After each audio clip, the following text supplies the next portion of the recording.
Shalom warga kerajaan yang diberkati Tuhan. Sebelum saya menyampaikan isi hati Tuhan dalam perayaan Paskah yang kita peringati hari ini, terlebih dahulu mari kita berdoa. Bapa, hari ini kami merayakan Paskah, kemenangan-Mu di atas kayu salib. Engkau bangkit dari kematian, dan Kau membangkitkan setiap kami juga yang mendengarkan isi hati-Mu pada pagi hari ini.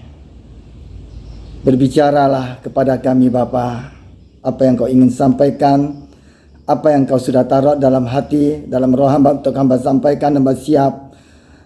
Urapi hamba-Mu, urapi setiap kami yang mendengarnya Bapa, biar pesan yang Kau berikan ini benar-benar mengubah hidup kami. Ada hal-hal yang Tuhan menyatakan dalam kehidupan-Mu. Buka hati-Mu saat ini. Tuhan mau memulihkan hati-Mu yang terluka. Tuhan mau memulihkan hidup-Mu. Tuhan mau memakai hidup-Mu. Ada hal-hal yang besar yang Dia melakukan dalam hidup-Mu. Dengarlah apa yang Dia mau sampaikan kepadamu hari ini.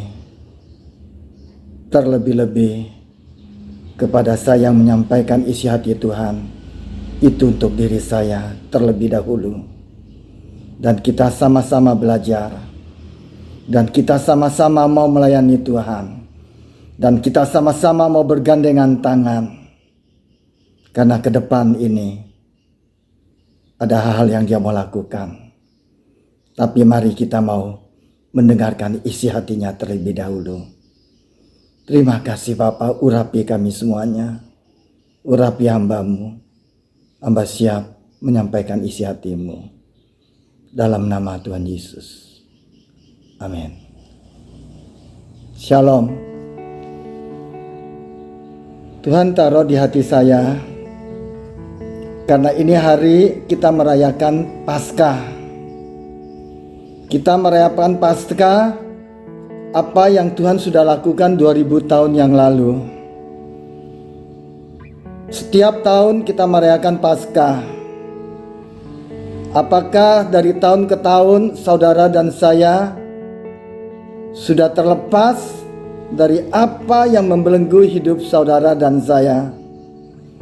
Apakah saudara masih terluka? Ini yang Tuhan taruh di dalam hati saya, yang saya mau sampaikan, karena pesan ini kuat berbicara dalam hati saya.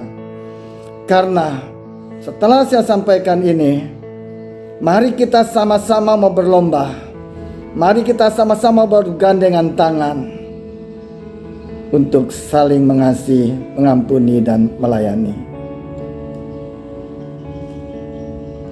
Kita lihat di Matius 5 ayat yang ke-23 dan 24. Judulnya di situ dikatakan, tinggalkanlah persembahanmu dan pergilah berdamai. Ayat yang ke-23.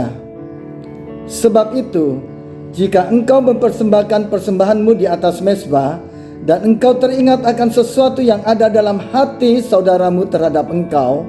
Ayat ke-24.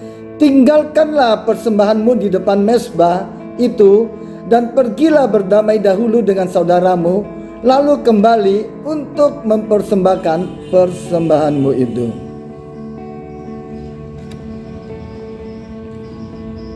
Satu kalimat dari ayat itu yang berbicara, nyaring di dalam hati saya adalah, tinggalkanlah persembahanmu dan pergilah berdamai.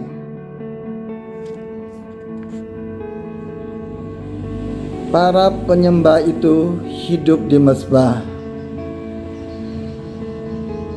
Pastikan saya dan saudara itu adalah penyembah itu.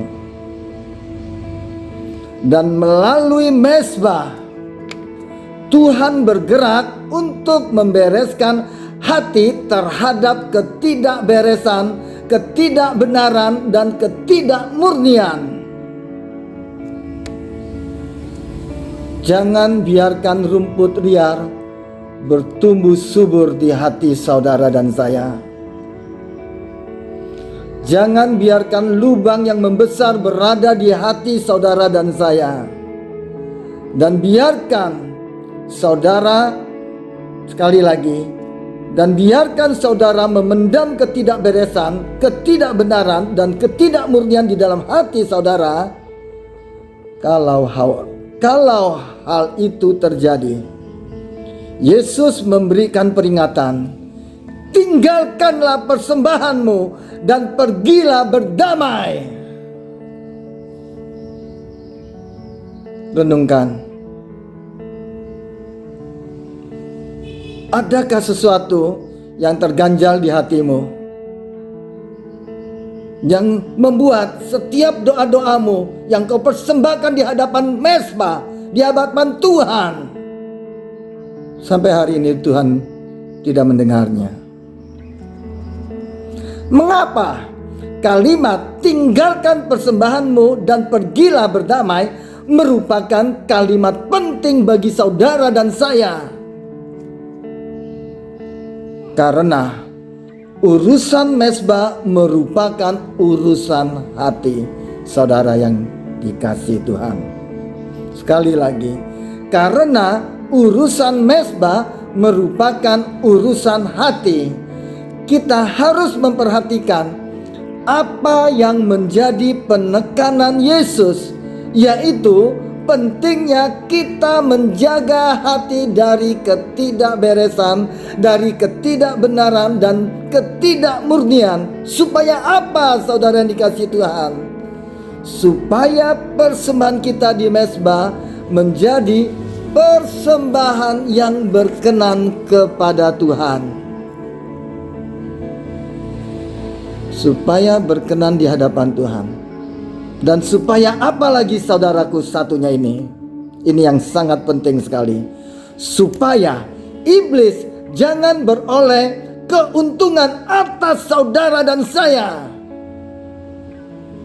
Mari kita baca di 2 Korintus 2 ayat 10 dan 11. Ayat 10. Sebab barang siapa yang kamu ampuni kesalahannya, aku mengampuninya juga. Sebab jika aku mengampuni, seandainya ada yang harus kuampuni, maka hal itu kubuat oleh karena kamu di hadapan Kristus. Perhatikan ayat yang ke-11 ini. Supaya iblis jangan beroleh keuntungan atas kita, sebab kita tahu apa maksudnya. Saudara yang dikasihi Tuhan, Rasul Paulus mengajak jemaat di Korintus untuk mengampuni orang lain dengan tujuan apa? Agar iblis tidak mendapat keuntungan. Sekali lagi,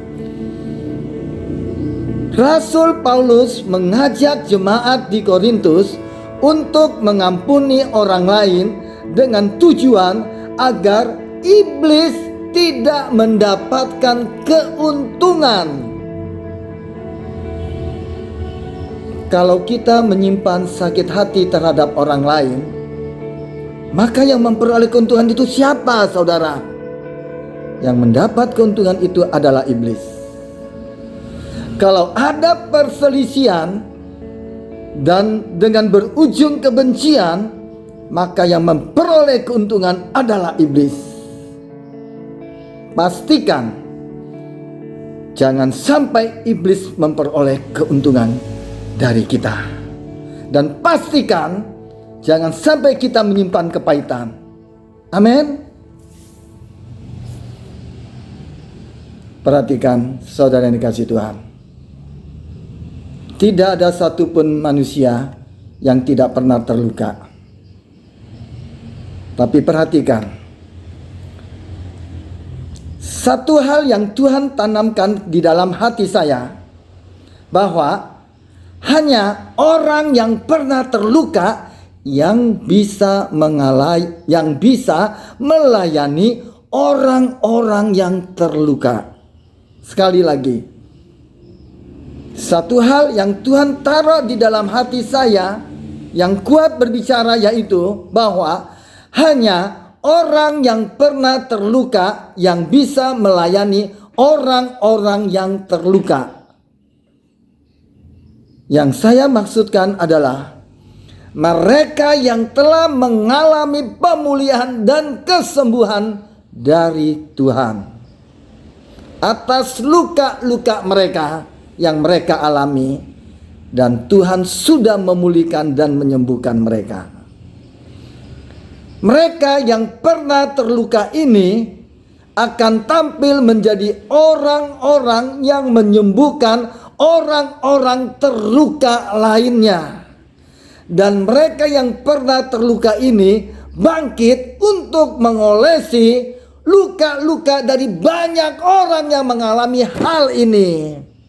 Pastikan saudara dan saya adalah orang-orang yang mengalami luka dan sudah dipulihkan, dan untuk memulihkan orang-orang lain yang mengalami luka-luka di situ. Amin.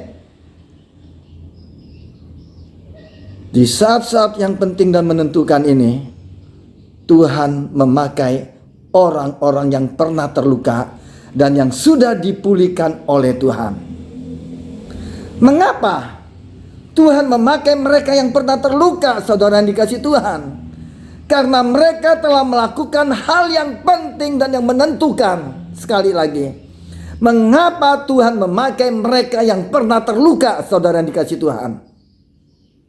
Karena mereka telah melakukan hal yang penting dan yang menentukan. Apa itu? Mereka telah memilih yang benar untuk hidup mereka. Mereka telah memilih yang benar untuk masa depan mereka dan tidak mau terjerat dalam luka masa lalu mereka. Mereka telah memilih yang benar dengan memberikan hati mereka untuk dipulihkan dan disembuhkan oleh Tuhan. Dan kini mereka adalah orang-orang yang telah dipulihkan dan disembuhkan oleh Tuhan. Pastikan engkau yang mendengar, pastikan engkau sudah terlepas dari luka-luka itu. Mari kita sama-sama melayani Dia. Amin. Saya percaya saudara adalah orang-orang yang terluka juga. Mengapa saya mengatakan begitu? Karena tidak seorang pun yang tidak pernah terluka, termasuk saya sendiri. Sekalipun setiap kita mempunyai luka-luka yang berbeda satu dengan yang lainnya. Apapun luka saudara, apapun jeratan luka saudara, dan berapapun dalamnya luka saudara, saya berdoa supaya Tuhan membuka mata rohani saudara, supaya saudara melihat satu fakta rohani yang sedang terjadi sekarang ini. Apa itu? Kita adalah orang-orang yang terluka, tetapi Tuhan memakai hidup kita.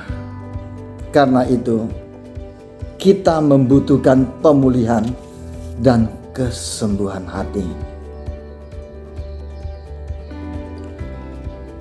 Perhatikan, dari daerah yang dijamah oleh Tuhan akan mengeluarkan pengurapan itu dalam hidup saudara dan saya. Mengapa orang yang pernah terluka bisa melayani orang-orang yang terluka, saudara yang dikasihi Tuhan? Karena dari luka yang telah dipulihkan dan yang telah disembuhkan oleh Tuhan akan mengeluarkan pengurapan. Sekali lagi, kenapa orang yang pernah terluka bisa melayani orang-orang yang terluka? Karena dari luka yang telah dipulihkan dan telah disembuhkan oleh Tuhan akan mengeluarkan pengurapan. Luka yang telah dipulihkan dan disembuhkan Tuhan itu merupakan bukti dari hati yang bersedia dipulihkan dan disembuhkan oleh Tuhan. Itu harga yang mau dibayar. Amin. Supaya Tuhan menjamah hati yang penuh duri, sehingga hati yang penuh duri itu dicabut duri-durinya dan menjadi pulih. Dan supaya Tuhan menjamah hati yang hitam penuh racun, sehingga hati yang hitam penuh racun itu menjadi pulih. Pengurapan yang keluar dari luka-luka yang telah dipulihkan dan disembuhkan Tuhan, itu merupakan pengurapan yang menyembuhkan hati yang terluka. Ini yang Tuhan mau, memulihkan saudara. Sehingga timbul dalam hati saya satu lagu pujian. Mari kita naikkan bersama-sama. Melayani lebih sungguh, melayani lebih sungguh. Tuhan lebih dulu melayani kepadaku, melayani lebih sungguh, mengasihi lebih sungguh, mengasihi lebih sungguh. Tuhan lebih dulu mengasihi kepadaku, mengasihi lebih sungguh, melayani lebih sungguh, melayani lebih sungguh. Tuhan lebih dulu mengampuni kepadaku, mengampuni lebih sungguh, mengampuni lebih sungguh, mengampuni lebih sungguh. Tuhan lebih dulu mengampuni kepadaku, mengampuni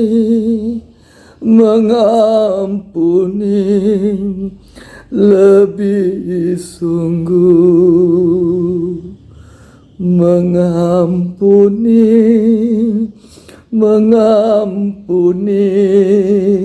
lebih sungguh.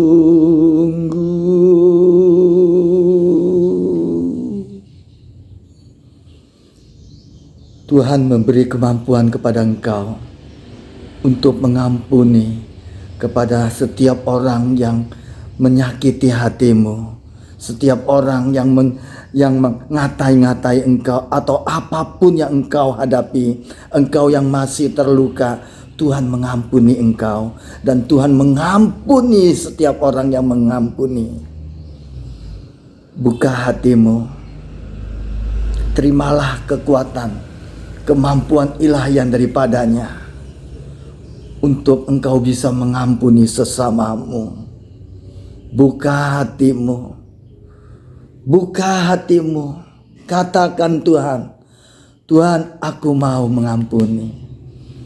Jangan engkau mengeraskan hatimu, Jika masih engkau ada dendam, iri, ada kejengkelan dalam hatimu, buka hatimu.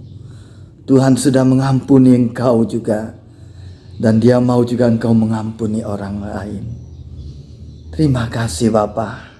Terima kasih. Saat teduhlah sebentar engkau. Roh Kudus mau berbicara denganmu. Buka hatimu. Hirdadalah apa lamara. Hirdadalah apa yang malalala resaka. Hirdadalah mayala malalala resaka. Hirdadalah apa yang malalala resaka. Hirdadalah mayala resaka. Hirdadalah mayala resaka. Anakku, aku mengasihi engkau. Aku mengasihi engkau. Engkau adalah biji mataku. Kau adalah biji mataku, aku mengasihi engkau. Kau sangat berharga. Kau sangat berharga di mataku anakku. Aku mengasihi engkau. Aku mengasihi engkau. Aku tahu isi hatimu. Aku memulihkanmu. Aku memulihkan engkau. Dalam nama Yesus. Dalam nama Yesus. Dalam nama Yesus. Terima kasih Bapa. Terima kasih Tuhan. Ya Roh Kudus, Engkau terus berbicara kepada setiap anak-anakmu yang mendengar isi hatimu ini. Kau jamah, Kau lawat setiap mereka yang sudah mendengar firman-Mu tidak akan kembali dengan sia-sia. Dan mereka akan dipulihkan dan mereka akan memulihkan orang lain. Dan hari ini Paskah, hari kemenangan bagimu. Karena Yesus sendiri sudah berkata, sudah selesai. Selesai. Dia sudah menanggung semuanya di atas kayu salib. Terima kasih. Dan Tuhan juga mau engkau menyelesaikan tugas yang Dia percayakan kepadamu. Katakan pada Dia, Tuhan, aku mau menyelesaikan tugas yang engkau berikan padaku. Terima kasih Bapa. Terima kasih. Terima kasih. Saudara yang dikasihi Tuhan, mari kita sama-sama mau maju terus bersama dengan Dia. Terima kasih. Terima kasih. Terima kasih. Segala pujian, hormat dan kemuliaan hanya bagimu Tuhan. Di dalam nama Tuhan Yesus kami telah berdoa dan mengucap syukur. Haleluya. Amin. Selamat Hari Raya Paskah. Tuhan memberkati. Amin.